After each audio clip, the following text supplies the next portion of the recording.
and welcome back to the Citizen channel. You're all staying safe and well. And this is a part 2, so make sure you've gone and watched part 1 as we look back at, Zack Steffen's time at Manchester City. So, in part 1 we looked at, he went out on loan and then he spent, of course, one season with City, helping us lift the Carabao Cup, of course, at Wembley in front of a couple of thousand City fans. I was one of them.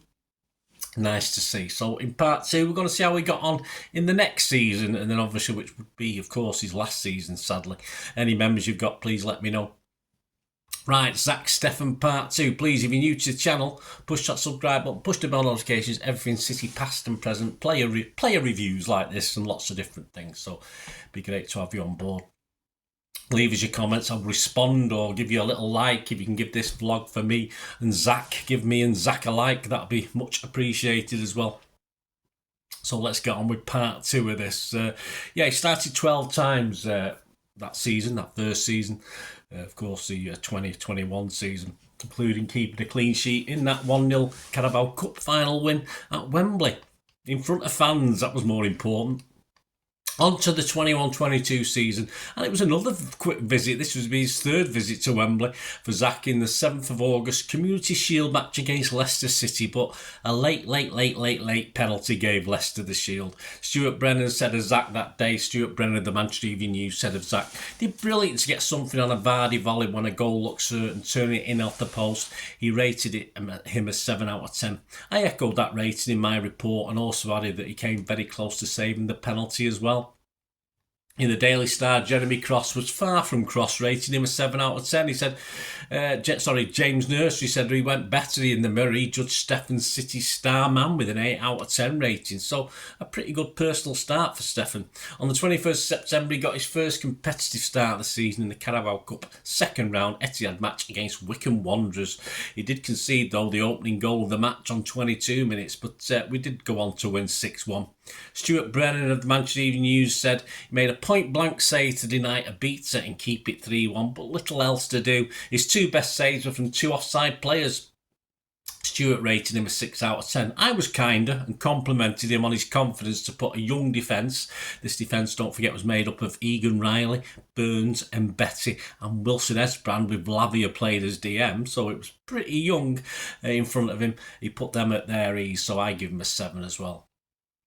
On October the 16th, 2021, Steffen played his first and only Premier League match of this season and final one for City, when City won against Burnley 2-0 and earned a clean sheet at home. Despite City going in at half-time 1-0 up, Steffen had made 2 good stops, one from one-on-one situations. He blocked the on-rushing Cornet on the edge of the box, and just before half-time he pushed out another good Burnley effort. Stuart Brennan commented, "Fine save from Cornet and a couple of smart headed clearances." Must be watching Edison. In an assured performance, he gave him 7 out of 10. I agreed, saying he kept us in it for the first half. Pep said he was much better now than when he joined. I agreed with that. 7 out of 10 I gave him. In the Star, David McDonald also scored him a 7 out of 10. Okay, only 3 games, but Zack was doing pretty well. Sadly for him and us, it wouldn't be all mum's apple pie this season, despite initially more satisfaction to come. On the 27th of October, it was back to the defence of the Carabao Cup, but for once we were found wanting, despite dominating the round 3 game at West Ham. I was there that night, very depressing. We lost our first game in the competition in 5 years. We did lose it eventually on a penalty shootout. Steffen unable to save any of West Ham's 5 penalties. Stuart Brennan commented, "Alert to palm away a stinging noble shot. No major alarms in passing it around at the back." I commented, "Competent, rarely trouble, but should have done better with at least one of the penalties. You know me, I'm a hard taskmaster." We both scored him a 6 out of 10. Paul Brown of the Express also rated him 6 out of 10. This was slightly disappointing, I thought, for Steffen. Whilst plying his trade in the US, he was regarded as something of a penalty save specialist. It was a while back, but we certainly didn't see it this time. On November the 4th, 2021, Steffen signed a new long-term contract, so it hadn't put Pep off, it hadn't put City off, with City keeping at the club, or potentially keeping him at the club till 2025. We know how that pans out, don't we? He said, "In my opinion, this is the best team in world football. Agree. With the best manager and coaching setup, it's a privilege to be here and contribute to this team achieving its targets." On December the 7th, he made his second appearance in the Champions League in another dead rubber match, game in against Red Bull Leipzig, of course. We lost this one 2-1 at the Red Bull Arena. But it wasn't a night to forget for Zack, who acquitted himself pretty well in this one. Stuart Brennan, 4 excellent first half saves, he said, gave Steffen a rarity. A City goalkeeper man of the match. I agreed and said he was the only player to come out of this with his head held high. We both scored him 8 out of 10. That was to be my highest ever rating for Zack in his time with us. David McDonald rated him 7 out of 10 in the mirror, his highest score alongside Mahrez. Simon Bukowski said, easily the best player for City, making several excellent stops to keep the scoreboard down and stop City falling out of the game before the half-time whistle. It was now a run for Steffen in the FA Cup. First up was a trip to Swindon on the 7th of January 2021 as a COVID-affected City lineup won 4-1. Stuart Brennan said of the night, almost handed Swindon a route back into the game with a mishit pass to McCurdy, but had little to do, gave him a 6 out of 10, but had little to do otherwise and gave him a 6 out of 10. It was not as kind given, I was not as kind, you know me, I'm hard. 5.5 I give him and said, disappointing, could have done better with the goal. Tony Banks, though, from the Star, rated him a 7 out of 10. It's funny how opinions always change, isn't it? On the 5th of February at home time with Fulham in round 4, not a glowing report again, despite a 4-1 City win. Stuart Brennan said, duff use of his feet and a dangerous palm save made life more difficult for him. I said, despite Fulham playing well, not too much to do really, they'll nearly cost us a second goal at 4-1. We both scored him those 6 out of 10, as did Gideon Brooks in the Star. He missed out on the 5th round win with Peterborough, but was back on the 20th of March for the quarter-final at Southampton. After a 4-1 win, Stuart Brennan said he was solid on crosses, cool and calm footwork, vital save from Adams, giving him a 7 out of 10. I wasn't as convinced. I noted a crucial block at 2-1, distribution poor at times, and back 4 felt pressure they don't get when Ederson is in. Oh, Bernard, you are cruel. Steffen picked up his only booking in this game in the 71st minute. His only booking with City, that is.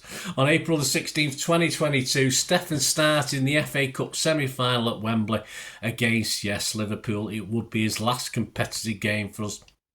The City line-up in this last game for us: Steffen, Cancelo, Stones, Zinchenko, Aki, Ferner, Foden, Bernardo, Grealish, Jesus and Sterling. And on the bench, Ederson, Diaz, Gundo, Laporte, Rodri, KDB, Mahrez, Delap and Lavia.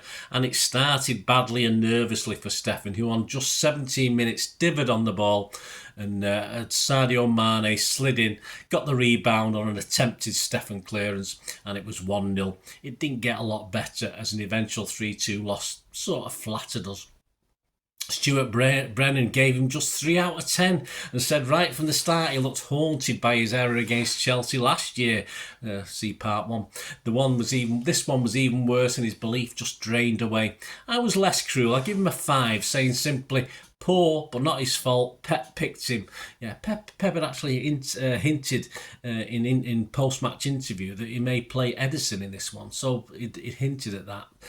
So that's why I thought it wasn't particularly Steffen's fault. I think he probably was aware that the lineup might not have featured himself, so it might have had an effect on him. There was no coming back, though, from that semi-final appearance. For me, Pep sort of threw him under the bus, and I did say so in my report the day after, and shouldn't have played him, especially with Laporte and Diaz also missing from the lineup in front of him. But over to King of the Kippax, August issue 2022, issue 288. For the class of 21-22, feature from John Burfield. Yes, and of course, he'll wax his lyrical about Ederson. And obviously then it brings us to Steffen, and he says, and if you aren't convinced by my assessment of Eddie above, well then I hereby submit item B by the way of further evidence. Decent enough keeper, Steff, never going to pull up any trees, but nonetheless solid, except when put under pressure, as we have now seen in successive FA Cup semi-finals. Merely guilty of some poor decision making, the 2021 defeat to Chelsea. He was a veritable rabbit in the headlights against Liverpool 12 months on, when having already chanced his arm once in the face of an on-rushing opponent, he foolishly opted for a rerun a few minutes later and presented Sadio Mane with the easiest goal of his life. Personally, I think we could do better in the backup keeper stakes, but finding someone prepared to sit on the bench every week isn't that easy, as we are already seeing with young Gavin Bazumu. Yeah, so not very flattering in the class of 21-22. And in the Manchester Evening News special at the end of the 21-22 season, the Champions Edition newspaper they brought out, they rated Zack just 5 out of 10 for the season. Their comments: "It is tough being the second keeper at a club like City. It is. Expected to step up in once in a blue moon and maintain the high standards set by others. Steffen suffered with that, and his Wembley nightmare against Liverpool in the FA Cup semi-final, not his first gaffe, weighs heavily against him." As I said, they just give him a 5 out of 10 for the season. I think that was a little bit unfair just on that one game, as I said, where I think Pep sort of puts a bit too much pressure on him. His stats for this season: 1 Community Shield, 1 goal conceded. Premier League, 1 game, a clean sheet. Champions League, 1 game, 2 goals conceded.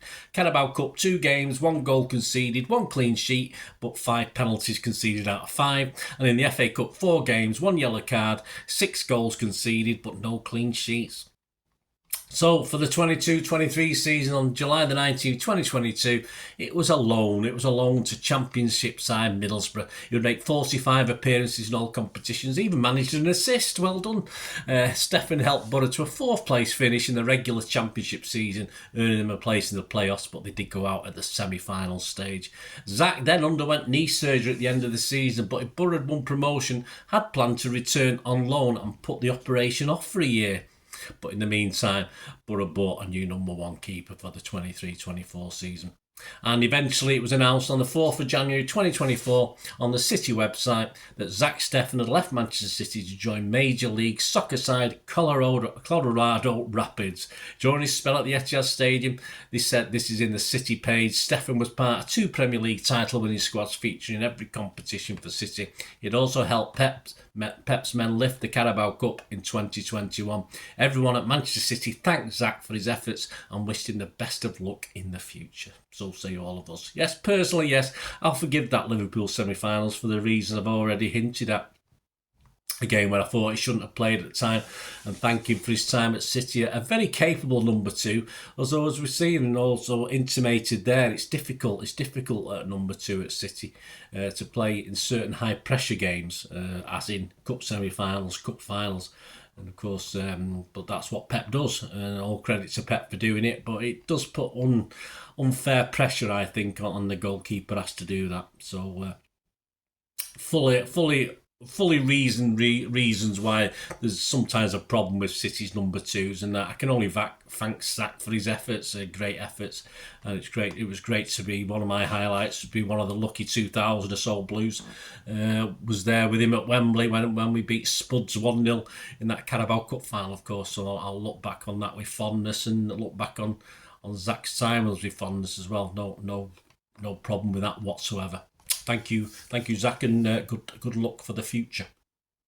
Let us know any memories you've got, guys. It'd be great to hear from you about Zack Steffen. All your memories would be great to hear those. Thanks for watching, guys. Hope you enjoyed this. Let us know what you thought, and let us know your comments and thoughts on Zack or City in general. And as I say, the number 2 spot again, it continues to be number 2 keeper spot. Yes, it's never going to be quite right, is it? It's never going to be. Anyway, thanks for watching, guys. Until we meet again, that's one thing, don't I? Please stay safe, Blues. Come on, City. Bye for now.